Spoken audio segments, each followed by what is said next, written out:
Bonjour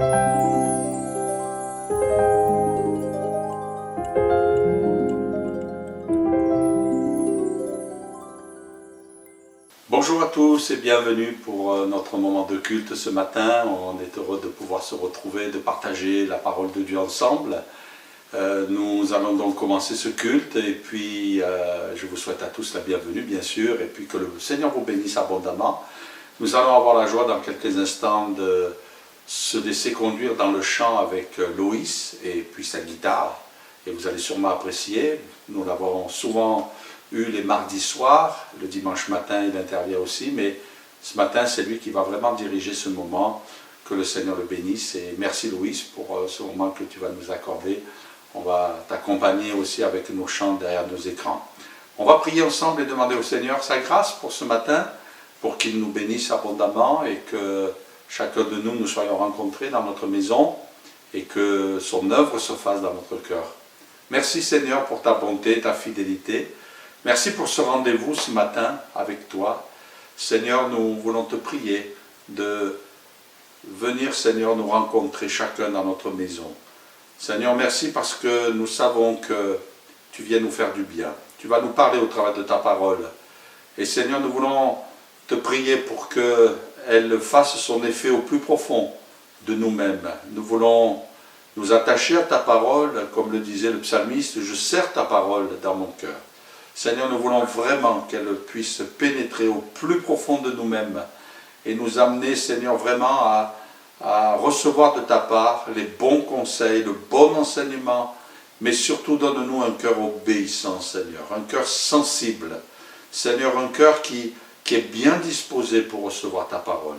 Je te prie de bénir chacun de mes frères et de mes sœurs, Seigneur, et de les fortifier, de les encourager, de les renouveler, Seigneur, et Seigneur, vraiment de remplir leur cœur de ton esprit.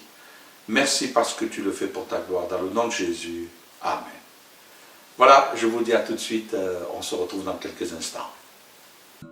Bonjour Église, bonjour à chacun, j'espère que vous allez bien. Je suis dans la joie, je me réjouis ce matin d'être avec vous pour ce temps de louange. Je vous invite vraiment à prendre ces chants de tout votre cœur et vraiment ce matin on veut se rappeler que oui, que Dieu est souverain et qu'il est notre refuge en chaque instant, à chaque situation, et on veut prendre ce chant qui dit quelle grâce incomparable, quel amour infini, et on veut lui rendre encore toute la gloire ce matin. Je vous invite vraiment à chanter de tout votre cœur. Alléluia.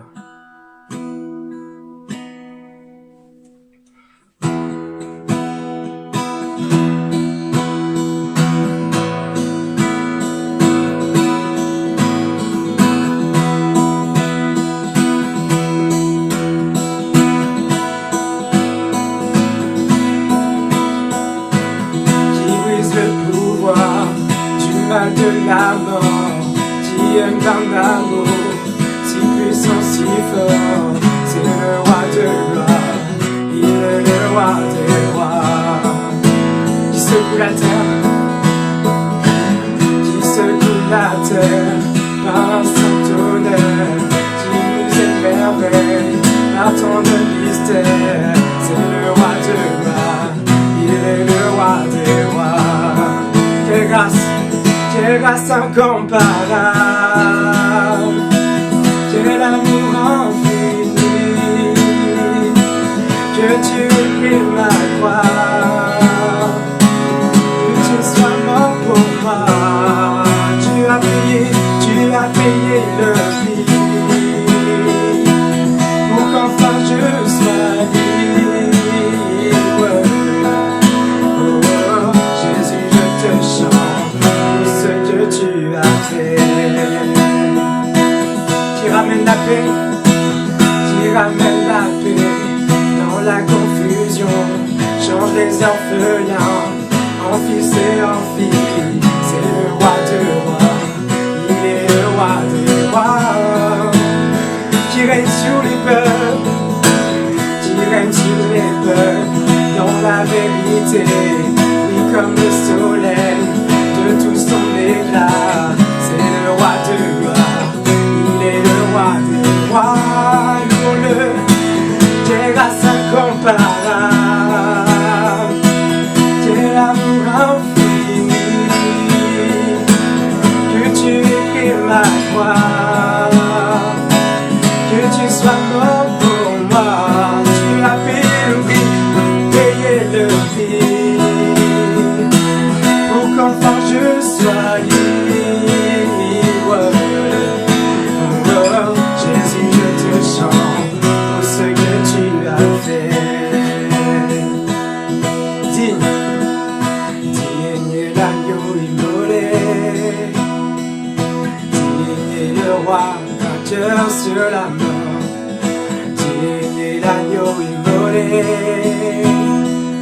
Digne est le roi vainqueur sur la mort, digne est l'agneau immolé.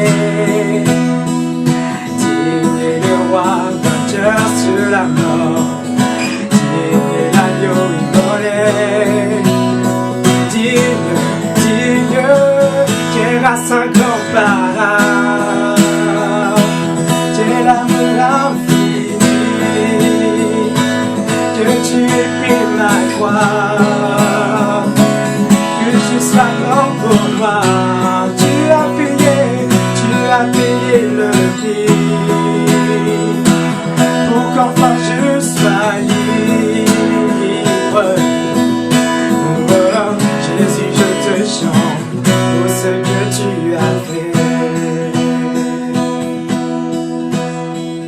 Digne est l'agneau immolé, digne est le roi vainqueur sur la mort, digne est l'agneau immolé, chantons digne. Digne est le roi vainqueur sur la mort, digne est l'agneau immolé. Digne est le roi vainqueur sur la mort. Alléluia. Oh Jésus. Oui, nous croyons qu'il est notre roi. Il est le roi de notre cœur. Et ce roi que nous venons de chanter, il est notre refuge, notre souverain en tout temps. Il est celui en qui nous pouvons nous confier. C'est pour ça que nous voulons prendre ce chant. Que le roi de mon cœur soit la montagne où je cours et la fontaine où je bois. Alléluia. Que le roi de mon cœur soit la montagne où je cours, la fontaine où je bois. Oh, il est mon chant.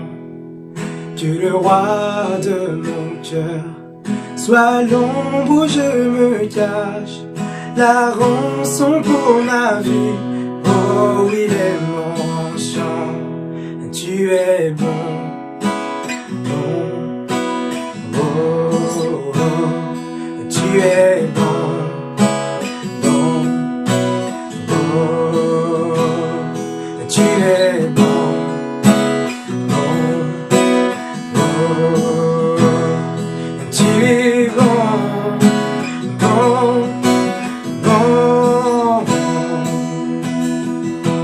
De mon cœur, que le roi de mon cœur soit le vent dans mes voiles et l'encre de mes vagues. Oh, il est mon chant. Que le roi de mon cœur soit le feu dans mes veines et l'écho de mes jours. Oh, il est mon chant. Tu es bon. Oh, chantons, tu es bon, bon, oh, oh, tu es bon, bon, oh, oh, tu es bon, bon, oh, oh. Tu ne m'abandonneras jamais. Tu ne m'abandonneras jamais. Tu ne m'abandonneras jamais.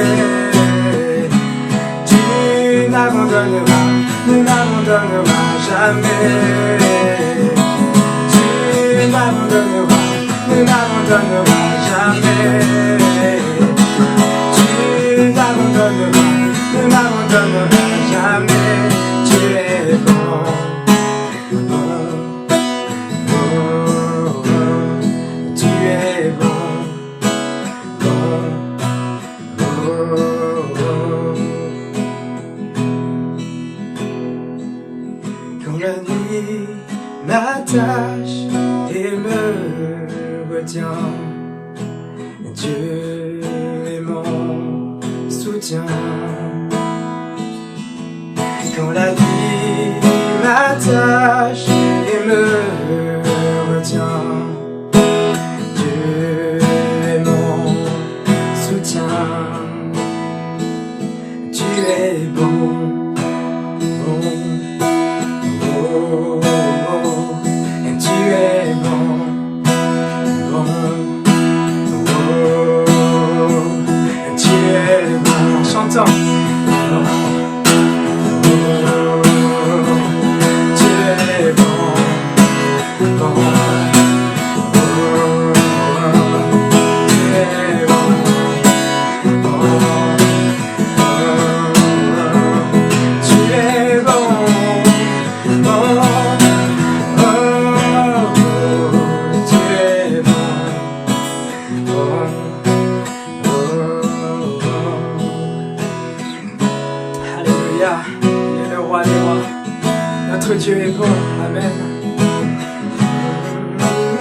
et maintenant nous voulons accueillir sa parole, prendre ce temps vraiment à ouvrir notre cœur, à entendre ce qu'il a à nous dire. C'est maintenant le pasteur Alain qui va nous apporter la parole, vraiment que nos cœurs soient ouverts et que vraiment on puisse accueillir ce que Dieu veut nous dire.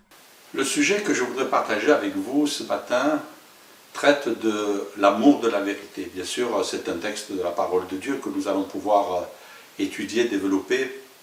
Je crois qu'il n'y a pas que le coronavirus qui fait des dégâts.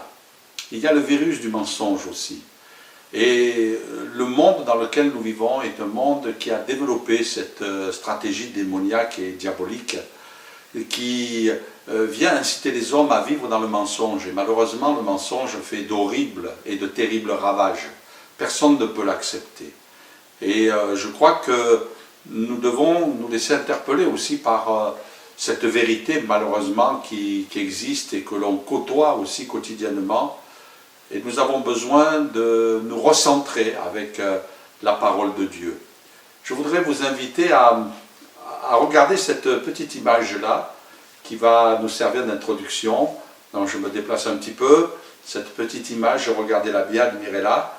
Finalement, il y a beaucoup de monde pour un mensonge qui rassure et très peu de monde pour une vérité qui dérange.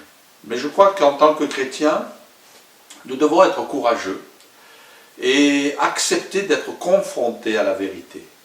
Quelqu'un disait, plus le mensonge est gros, plus il passe. Plus le mensonge est gros, plus il passe. Même en haut niveau de nos sociétés, nous voyons le mensonge pratiqué. Quelqu'un de haut placé, de proche du gouvernement, disait « J'assume parfaitement de mentir pour protéger le président ». Et ces choses ont été dites publiquement, sans dissimuler quelque chose. Au contraire, c'est avéré. Et puis on ne s'en cache plus, on parle du mensonge. Donc on s'aperçoit qu'il y a une escalade dans ce domaine. Quelqu'un disait aussi, quand tout le monde vous ment en permanence, le résultat n'est pas que vous croyez ces mensonges, mais que plus personne ne croit plus à rien. Un peuple qui ne peut plus rien croire ne peut se faire une opinion. Il est privé non seulement de sa capacité d'agir, mais aussi de sa capacité de penser et de juger. Et avec un tel peuple, vous pouvez faire ce que vous voulez. Je crois qu'il y a une stratégie, quelque part, qui provient de l'ennemi de nos âmes pour essayer de détourner les gens de la vérité, de les habituer à entendre le mensonge, afin qu'ils n'arrivent plus rien à croire. Il est complètement désorienté, complètement déstabilisé. Au niveau des chrétiens, qu'est-ce qu'il en est ? J'ai lu un petit article aussi qui m'a intéressé et j'aimerais le lire avec vous, si vous voulez bien. C'est un pasteur que j'ai côtoyé, qui vit à Montréal, pasteur Gaëtan Brassard, qui écrit concernant les faussetés chrétiennes. Il dira « Les chrétiens devraient être les derniers à propager des faussetés, comme les légendes urbaines, les fake news, les rumeurs chrétiennes ou les fables évangéliques. L'ignorance, la spéculation, la crédulité et la naïveté ne sont pas des fruits de l'esprit. YouTube et Facebook ne sont pas des sources inspirées. Ce n'est pas parce que quelqu'un se dit chrétien, mentionne le nom de Jésus et cite la Bible, que ça en fait une source fiable. C'est pourquoi, dira-t-il, je ne m'intéresse pas aux récits de visions prophétiques apocalyptiques.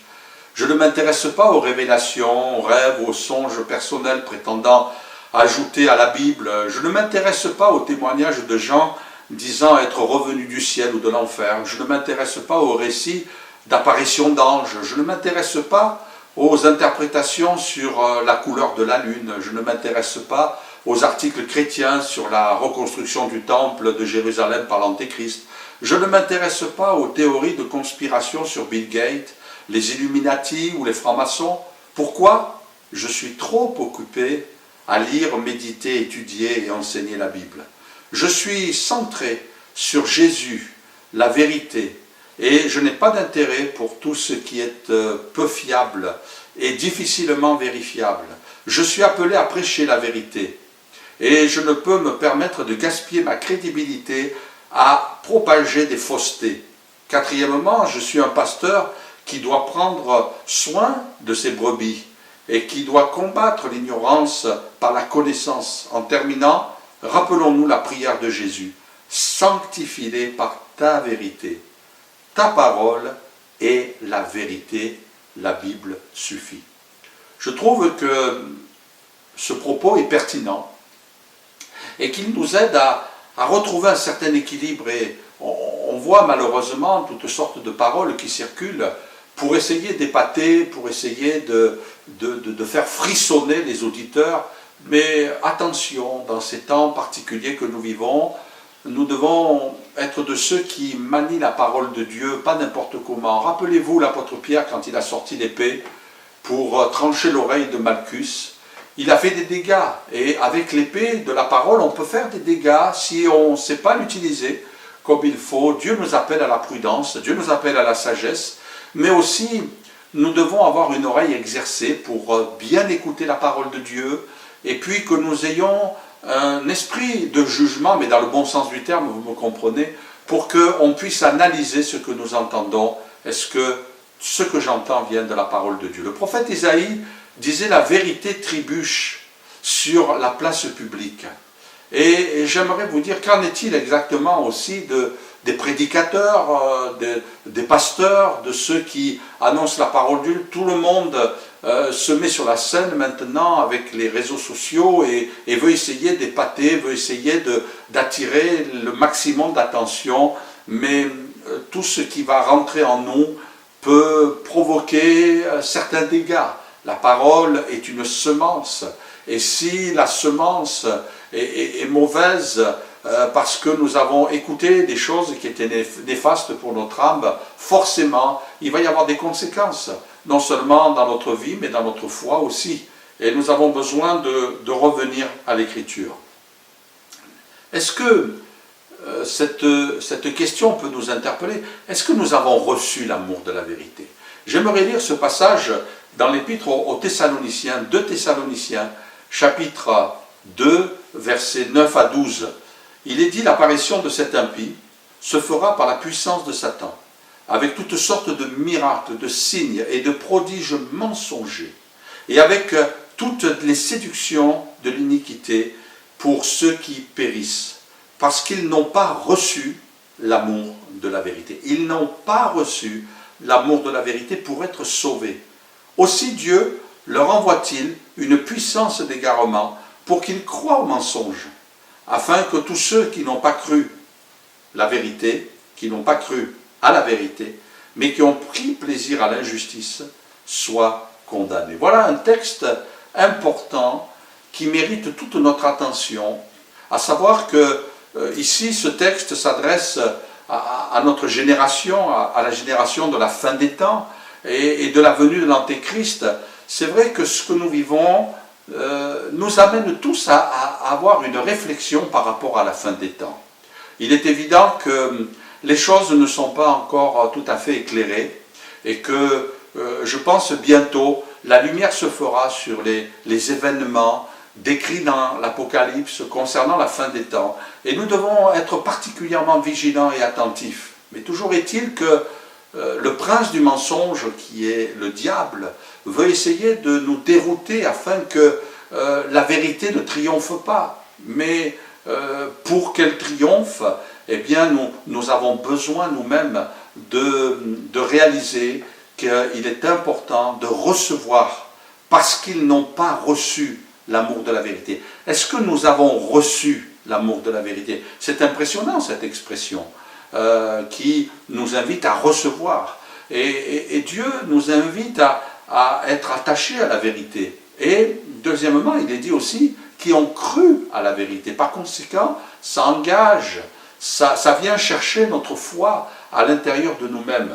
J'aimerais vous raconter une petite anecdote qui est bien plaisante, que j'ai entendue par un prof, bien sûr détaillant certaines pratiques il va raconter l'histoire, il nous dit, ce professeur nous racontait cette histoire d'un petit enfant qui, pris par la faim, a pris la décision d'aller chez le voisin, enjamber le mur et monter sur l'arbre, un figuier notamment, et pour en recueillir les fruits. Et il a rempli son sac, et ensuite, délicatement, il est entré chez lui, il s'est caché dans une pièce, il a allumé la lumière et il a commencé à admirer ces fruits succulents, ces figues bien mûres. Et il a commencé à ouvrir une première figue et il a vu qu'il y avait un verre à l'intérieur. Alors il l'a jeté. Et il a ouvert une deuxième figue et il s'est aperçu qu'il y avait un verre à l'intérieur et il l'a jeté. Et il a ouvert une troisième figue et puis il a constaté de nouveau qu'il y avait un verre à l'intérieur. Il l'a jeté. Et contemplant ce sac de figues qui était en train de diminuer à vue d'œil, eh bien il a pris la décision d'éteindre la lumière et de manger toutes les figues qui restaient dans son sac. C'est un petit peu comme cela que les gens agissent aujourd'hui. À un moment donné, ils veulent éteindre la lumière de la vérité parce que la vérité vient quelquefois les bousculer, vient les déranger, et que nous ne soyons pas semblables à ce petit enfant qui, à un moment donné, préfère les ténèbres à la lumière. La lumière, elle va révéler certaines choses. La lumière va nous amener à faire des choix. Elle va nous amener à trier. Et c'est pour nous quelque chose qui doit nous interpeller les uns et les autres, de savoir que dans le monde que nous vivons, il y a malheureusement le mensonge. Mais que le mensonge ne vienne pas frapper notre cœur lorsque nous sommes désireux d'entrer dans la connaissance de la parole de Dieu. Dieu n'aime pas le mélange. Dieu n'aime pas que les choses soient mélangées. L'apôtre Jean, dans sa 3e épître, au chapitre 1er et au verset 4e, dira « Je n'ai pas de plus grande joie que d'apprendre que mes enfants marchent dans la vérité, suivent, sont conformes à la vérité. » C'est vrai que la vérité, par moments, peut blesser, mais le mensonge tue. La vérité peut nous écorcher, mais le mensonge va nous achever. La vérité, disait quelqu'un, c'est comme un antiseptique. Lorsque vous le répandez sur une plaie, au début ça pique, mais ensuite ça guérit. Tandis que le mensonge, lui, va tuer. Dieu n'aime pas le mélange. Et nous devons, nous, en tant que chrétiens, ne pas accepter, ne pas tolérer le mélange. Dans le livre du Deutéronome, au chapitre 22 et au verset 11, il est écrit « Tu ne porteras point un vêtement tissé de diverses espèces de fils, de laine et de lin unis ensemble. » Pourquoi Dieu va-t-il nous interpeller de cette manière dans la loi, dans les commandements, en nous disant « Attention, lorsque tu portes un vêtement, il ne faut pas qu'il soit tissé de 2 sortes de fils. » Parce que Dieu ne veut pas que les choses soient mélangées. Et bien sûr, ce n'est pas simplement sur les habits, bien sûr, on peut s'arrêter là, mais la loi nous amène à réaliser ce qui doit se produire à l'intérieur de nous-mêmes. Dieu ne veut pas voir de mélange, non pas sur nous, mais plutôt en nous, dans notre vie, à l'intérieur de nous-mêmes. Nous avons besoin de trier et de laisser entrer que la vérité de la parole de Dieu. La Bible nous alerte, dans Matthieu chapitre 7 verset 15, il est dit « Gardez-vous des faux prophètes, ils viennent à vous en vêtements de brebis, mais au-dedans ce sont des loups ravisseurs. » Et c'est vrai que plus nous allons aller vers la fin des temps, et plus nous allons voir émerger, paraître sur la place publique de faux prophètes qui vont venir avec des messages alléchants, avec des messages qui vont aller dans le sens du poil, qui vont essayer de satisfaire la chair. Mais nous devons veiller à cela. Quelqu'un disait, nous n'avons pas besoin d'entendre des hommes intelligents, nous avons besoin d'entendre des écritures inspirées. C'est cela qui doit nous amener à prêter toute notre attention. Déjà, à l'époque de l'apôtre Paul, eh bien, il y avait toutes sortes d'hérésies qui circulaient.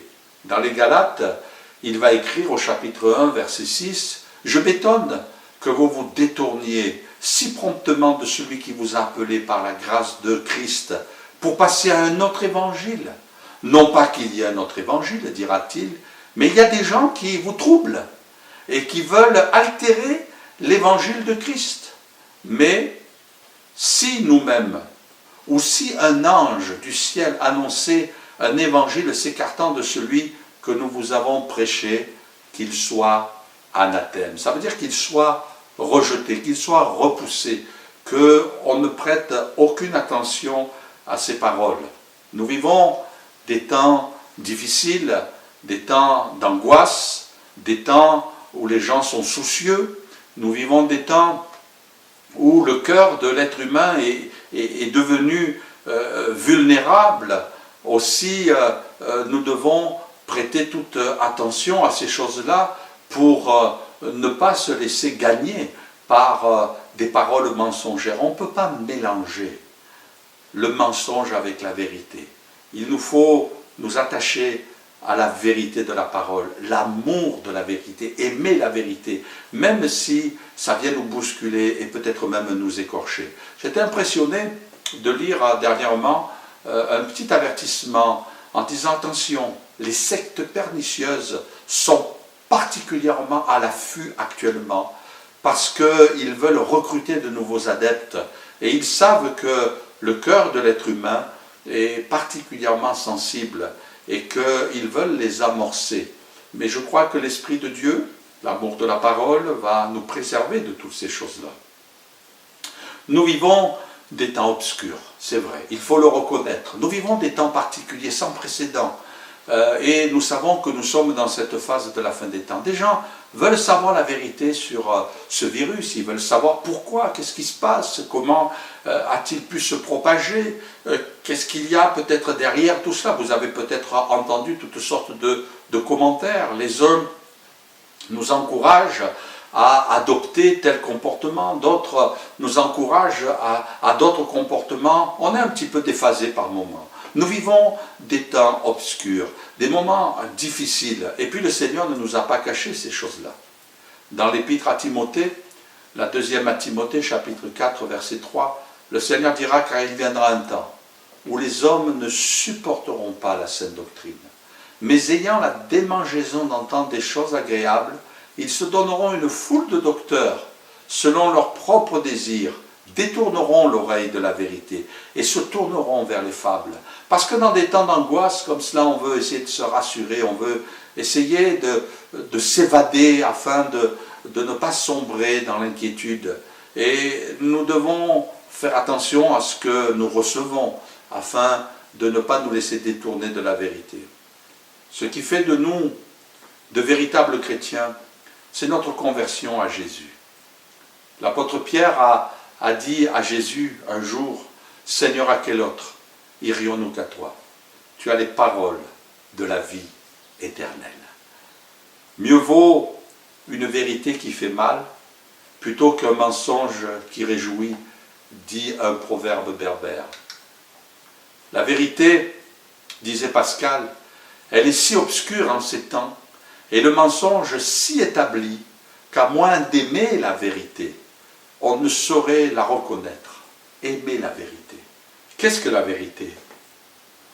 Pilate, à un moment donné, a été confronté à chercher véritablement ce qu'était la vérité. Il avait Jésus à ses côtés au moment où Jésus allait être crucifié. Et il a questionné Jésus, qu'est-ce que la vérité? On comprend la question qui est restée sans réponse de Pilate, qui finalement n'a pas voulu reconnaître Jésus comme étant la vérité.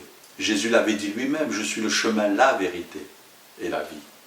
Mais Pilate était fermé et il n'a pas voulu ouvrir son cœur, il n'a pas voulu trancher, prendre la bonne décision, du moins c'est ce qui est mis en relief. Il est pris entre le marteau et l'enclume, il y a auprès de lui les religieux qui poussent Jésus à être crucifié, il y a les Romains avec leur politique de l'époque. Qu'est-ce que la vérité? Il la cherche. Le terme vérité dans le grec, eh bien, pourrait être traduit d'une manière assez différente par exemple par le mot dévoiler, ne rien cacher. La vérité, si nous voulons marcher sur ce chemin Jésus dira « Je suis la vérité ». Si nous voulons marcher sur ce chemin, eh bien, il nous faut suivre Jésus. Il nous faut nous imprégner de sa personne et de faire des comparaisons. C'est vrai qu'il y a cette parole de l'Écriture qui dit d'avoir les sentiments qui étaient en Jésus. Et pour nous, ce sont des indicateurs qui peuvent nous aider à faire des bonnes comparaisons. Est-ce que l'Esprit de Jésus, comme cela est écrit aussi dans la parole de Dieu, est-ce que l'Esprit de Jésus s'est déversé dans ces gens qui prétendent avoir un message prophétique ou un message biblique et qui égarent les foules? Est-ce que Jésus est derrière tout cela? Est-ce que la manière dont il parle, vous savez qu'à un moment donné, au moment où Pierre va renier Jésus, il y a cette servante qui va dire mais ton langage te fait reconnaître. Et c'est vrai que le langage qui était dans la bouche de l'apôtre Pierre, après avoir passé du temps avec Jésus, après avoir marché avec Jésus, après avoir entendu les paroles de Jésus, il a fini par avoir le même langage que Jésus. Et je crois que cela est un signe révélateur qui nous montre vraiment ceux qui marchent avec Jésus, ceux qui sont dans la présence de Jésus. Le Saint-Esprit va former Jésus en nous. Et forcément, eh bien, ceux qui vont prêcher la parole, ceux qui vont annoncer le message de l'Évangile, il va y avoir l'image de Jésus qui va se refléter. C'est pour nous quelque chose qui doit nous alerter. Je me rappelle cette histoire de ces personnes qui sortent d'une réunion. Et puis, la première a écouté un prédicateur et elle parle à son ami, elle dit « Oh, quel beau message! Oh, quelle éloquence! Combien le prédicateur a bien parlé! Ah, c'était impressionnant !»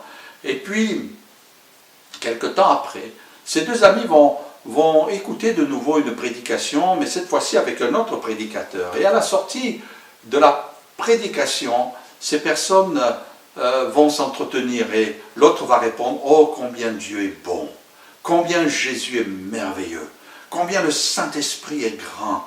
Oh, ce matin, j'ai été touché par le message de la parole de Dieu. » Et c'est quelque chose qui nous alerte et qui nous montre finalement que l'essentiel, c'est pas que le prédicateur soit en vue, mais c'est que Dieu soit révélé, que la parole de Dieu puisse être communiquée, que le Saint-Esprit ait pu faire son œuvre dans les cœurs. On comprend Jean-Baptiste, inspiré par le Saint-Esprit, et la Bible nous dit qu'il a été ce grand homme de Dieu.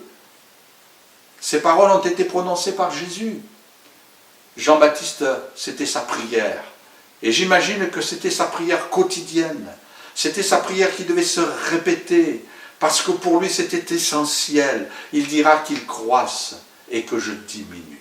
Et ça doit être notre prière. Et quand nous écoutons un prédicateur, quand nous écoutons quelqu'un qui apporte un message, nous devons rencontrer Jésus au travers de cela. Nous devons rencontrer la parole de Dieu. Il faut qu'un travail spirituel puisse s'opérer au plus profond de nous-mêmes. Oui, Jésus est le chemin et la vérité. Restons proches de la parole de Dieu. Quand on lit la parole de Dieu, on découvre qu'il y a des indicateurs qui sont là pour nous montrer la manière dont nous devons nous comporter. J'ai lu dernièrement, dans l'évangile de Luc, la manière dont Luc s'y est pris pour écrire le livre des évangiles, notamment l'évangile de Luc, et aussi le livre des Actes des Apôtres. J'étais impressionné par ce qu'il écrit en introduction de l'évangile de Luc. Il dira, il m'a semblé bon, après avoir fait, notez bien, après avoir fait des recherches exactes sur toutes ces choses, depuis leur origine, et de te les exposer par écrit d'une manière suivie, excellent Théophile. Luc ne s'est pas hasardé à écrire un livre d'histoire relatant des faits par-ci par-là, avec plus ou moins de précision, avec plus ou moins de vérité. Non, il va dire, j'ai fait des recherches exactes depuis leur origine. Donc, il est allé en profondeur pour vraiment transcrire la vérité à ses auditeurs. Et je crois que c'est la raison pour laquelle Dieu a permis que son évangile et le livre des Actes soient écrits. Vous savez que Luc n'a pas été, comme il le dit lui-même, un témoin oculaire. Il n'a pas marché avec Jésus, il n'a pas été avec Jésus. C'est plus tard qu'il a rencontré Jésus, une fois que Jésus, bien sûr, n'était plus sur la terre. Et là, il a fait des recherches exactes. Il a scruté vraiment tous les propos qui pouvaient être dits pour bien retracer la vie de Jésus. J'imagine que ça a dû prendre du temps. J'imagine que ça a dû prendre des années. Mais il n'a pas voulu laisser dans son évangile ou dans le livre des Actes place à des vérités approximatives. J'ai beaucoup de crainte quelquefois quand j'entends des prédicateurs qui ont des vérités approximatives ou qui ont adopté des doctrines qui ne sont pas tout à fait conformes à l'Écriture. Il nous faut être sages, il nous faut être prudents. Nous avons l'exemple dans l'Écriture de deux églises qui ont été particulièrement attentives. La première, c'est l'église de Bérée. Lorsqu'elles écoutaient le brillant prédicateur, l'apôtre Paul, elles entendaient bien sûr qu'une partie des Écritures, puisque c'était surtout l'Ancien Testament qui était cité à cette époque-là, et c'est avec les Écritures, avec l'Ancien Testament, que l'apôtre Paul prêchait la parole et puis essayait de démontrer, de convaincre les gens que Jésus-Christ était le Sauveur. Les gens de Bérée écoutaient attentivement, j'imagine un petit peu la scène là dans l'auditoire, dans les synagogues, lorsqu'ils entendaient la prédication ou sur les places publiques, eh bien les gens de Bérée étaient particulièrement attentifs et lorsqu'ils arrivaient chez eux, certains avaient des portions de l'Écriture et vérifiaient dans les Écritures si ce que Paul avait prêché était exact. Et c'est cela qui a touché leur cœur. Ils n'étaient pas méfiants particulièrement, mais ils voulaient vraiment que les choses soient précises, exactes, et c'est ce qui a touché leur cœur. Oui, Jésus l'avait dit, vous connaîtrez la vérité, et la vérité va vous affranchir, la vérité va vous rendre libre. Il faut que la vérité de la parole de Dieu soit prêchée, que la parole de Dieu soit prêchée dans toute sa vérité, pour qu'elle puisse avoir un impact profond dans les cœurs et dans les vies. Et puis, il y a une autre église, elle fait partie des 7 églises de l'Apocalypse. Vous avez remarqué, dans le livre de l'Apocalypse, lorsqu'il est parlé de ces 7 églises, impressionnant parce que le Seigneur va faire des reproches à 6 églises d'entre elles. Vous relirez attentivement dans le livre de l'Apocalypse, dans les premiers chapitres, et il va s'adresser à une église. C'est l'église de Philadelphie. Et vous avez remarqué ce que Jésus va dire au sujet de cette église de l'Apocalypse. Et il va dire au chapitre 3 et au verset 8 de l'Apocalypse, il dira, je connais tes œuvres, parce que tu as peu de puissance, et que tu as gardé ma parole, et que tu n'as pas renié mon nom. J'ai mis devant toi une porte ouverte que personne ne peut fermer. Et il dira plus loin, parce que tu as gardé la parole de la persévérance en moi, je te garderai aussi à l'heure de la tentation qui va venir sur le monde entier pour éprouver les habitants de la terre. Ce qui m'impressionne dans ce texte, c'est que le Seigneur va dire, tu as peu de puissance. Ce qui m'effraie par moments, c'est que les gens courent après la puissance, veulent la puissance, mais la puissance est dans la vérité. Et cette église de Philadelphie, elle a attiré l'attention du Seigneur parce qu'elle n'a pas mis en balance la puissance au détriment de la vérité.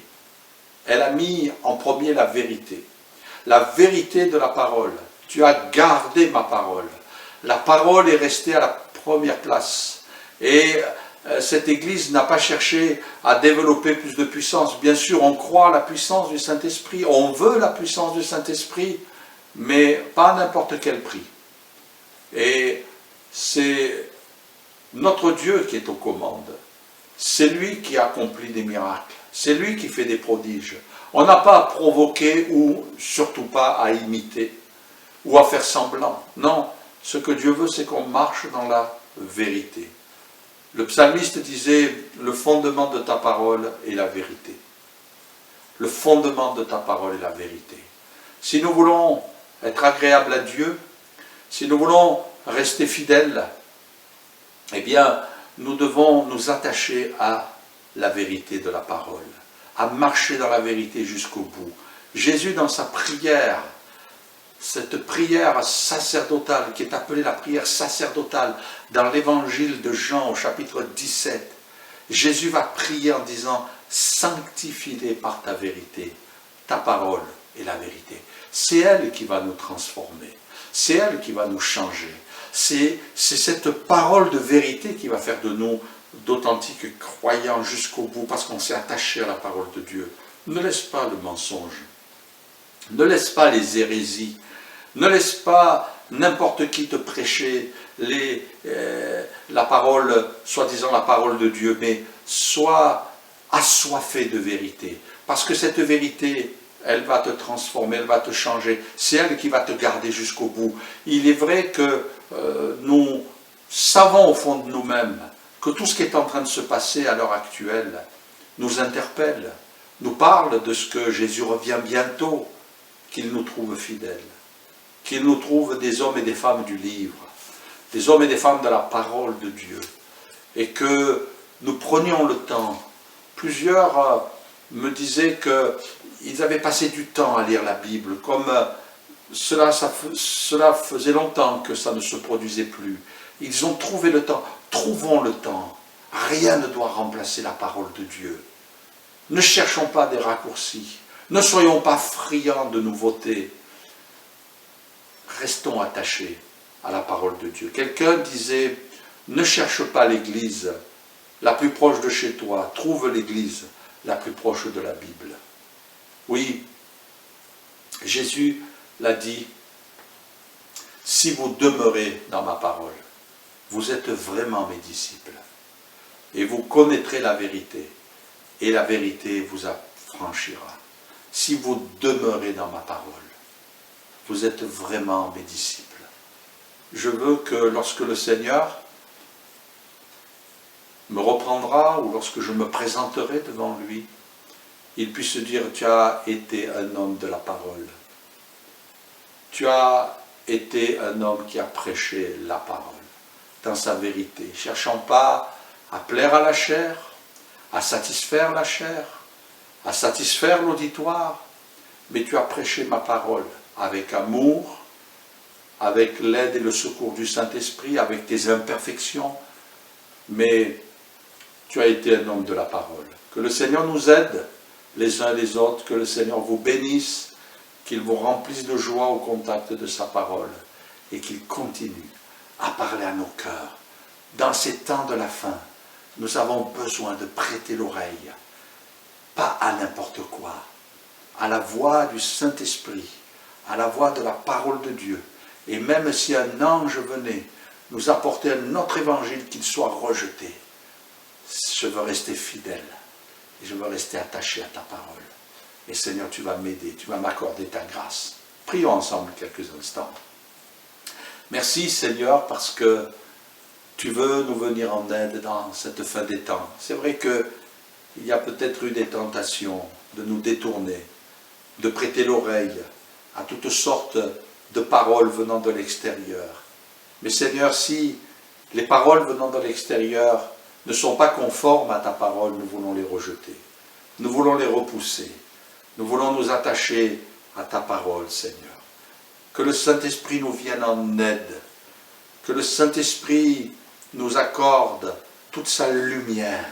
Que le Saint-Esprit nous donne l'intelligence pour déchiffrer les Écritures.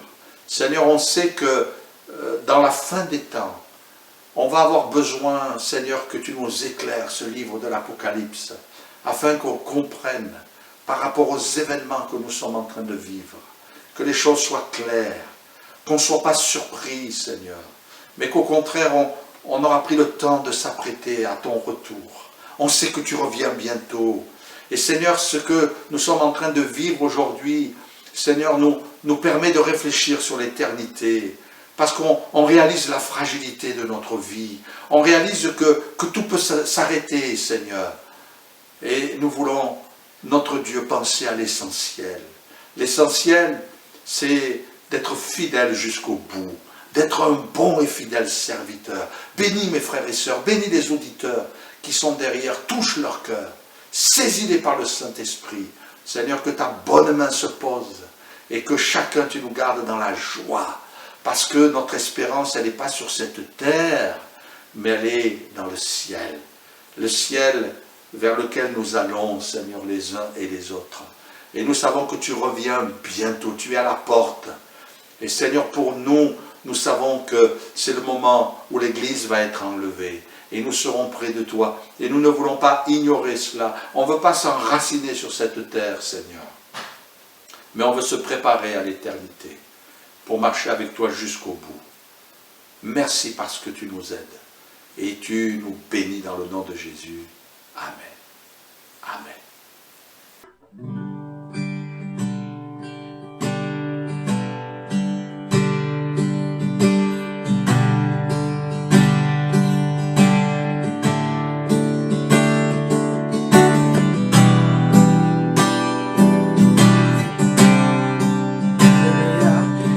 Il est puissant, il est juste et grand, il peut tout accomplir.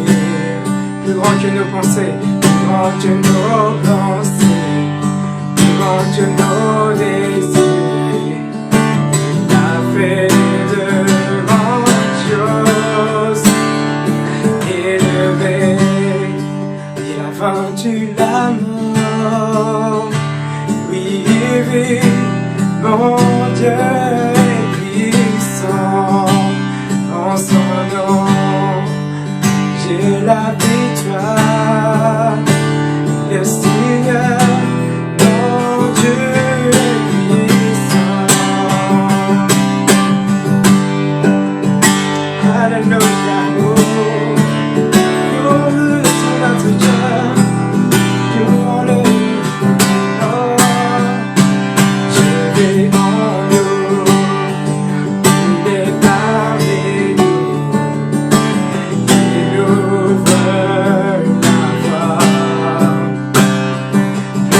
Que nos pensées, que nos espoirs, il a fait de grandes choses, élevé, il a vaincu la mort, élevé, mon Dieu est puissant, en son nom, j'ai la victoire.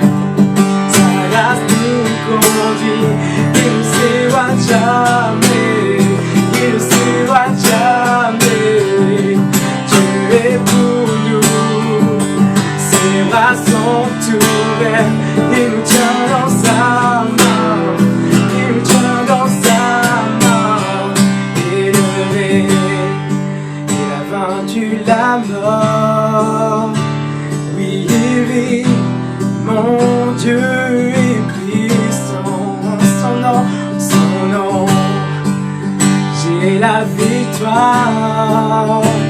Le Seigneur, mon Dieu est puissant. Une dernière fois, élevé, il a vaincu la mort, oui, oui. Mon Dieu est puissant, en son nom, j'ai la victoire. Le Seigneur, mon Dieu est puissant. Alléluia.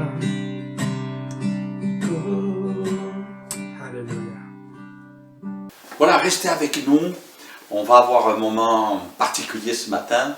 On va avoir une réunion Zoom et je vous invite à vous connecter le plus rapidement possible. Donc faites-le si vous pouvez maintenant. Et nous allons, dans ce moment de réunion Zoom, partager la Sainte Seine. C'est Pedro qui va nous introduire ce moment avec une lecture. Et ça va être un moment, je suis convaincu, de joie et de bonheur pour chacun. Bien sûr, si vous n'arrivez pas à vous connecter en Zoom, c'est pas grave, vous inquiétez pas, prenez la Sainte Seine avec nous et puis que le Seigneur vous bénisse. J'aimerais aussi vous dire que nous avons mis sur notre site monégliseasergy.com un petit questionnaire pour que vous puissiez vous exprimer. C'est vrai qu'on n'a pas l'occasion d'échanger, c'est pas toujours évident. Donc simplement allez voir ce questionnaire et répondez à des questions, bien sûr, qui sont posées. C'est dans le but de voir comment nous allons pouvoir nous réorganiser, améliorer notre communion fraternelle. On sait que c'est quelque chose qui vous tient à cœur, et puis l'Église, c'est nous. C'est pas un organisme, c'est pas un homme, c'est nous sommes des pierres vivantes. Donc n'hésitez pas, et puis vous pourrez voir quelques informations aussi. Dans tous les cas, n'hésitez pas, si vous avez des questions à poser, nous sommes à votre disposition. Vous pourrez nous envoyer un mail, un texto, ou tout simplement nous contacter au téléphone. Voilà, je vous dis à bientôt, que le Seigneur vous bénisse, et on aura la joie de se retrouver dans quelques jours aussi pour partager la parole de Dieu. À bientôt, que Dieu vous bénisse. Bonjour à tous, bienvenue dans mon bazar. C'est juste pour une annonce de dernière minute. Elle concerne l'AJEF 95, qui est notre société de bienfaisance, l'association culturelle de l'Assemblée. Et donc, comme vous pouvez l'imaginer, elle est très sollicitée en ce moment et les stocks sont tombés à zéro, ou presque. Il reste plus que des pâtes et de la farine. Donc, je crois que vous avez compris là où je veux en venir. C'est-à-dire que nous avons besoin de votre générosité à nouveau. Et donc, pour ce faire, dans ces temps de confinement, le seul moyen que nous avons trouvé, c'est de cet onglet qui est sur le site internet monégliseasergy.com, l'onglet données, et par là, vous allez avoir les informations de RIB pour faire des virements. Également, nous allons créer un nouveau compte Lydia pour les paiements en ligne avec le téléphone. Et puis, comme d'habitude, vous pouvez aussi envoyer des chèques à notre assemblée, 12 rue des Beaux-Soleils à Oni. Et donc, sur l'ordre du chèque, vous ne mettez pas le nom de l'assemblée, mais vous mettez AJEF 95. Voilà. Il y a beaucoup de gens maintenant qui souffrent et qui risquent même de souffrir de la faim. On n'aurait jamais pensé que cela a pu être possible un jour, mais c'est la réalité maintenant. Donc voilà, soyez généreux et le Seigneur connaît toutes choses. Et donc je vous remercie à l'avance de tout ce que vous pourrez faire. Que le Seigneur vous bénisse richement. Au revoir et prenez bien soin de vous.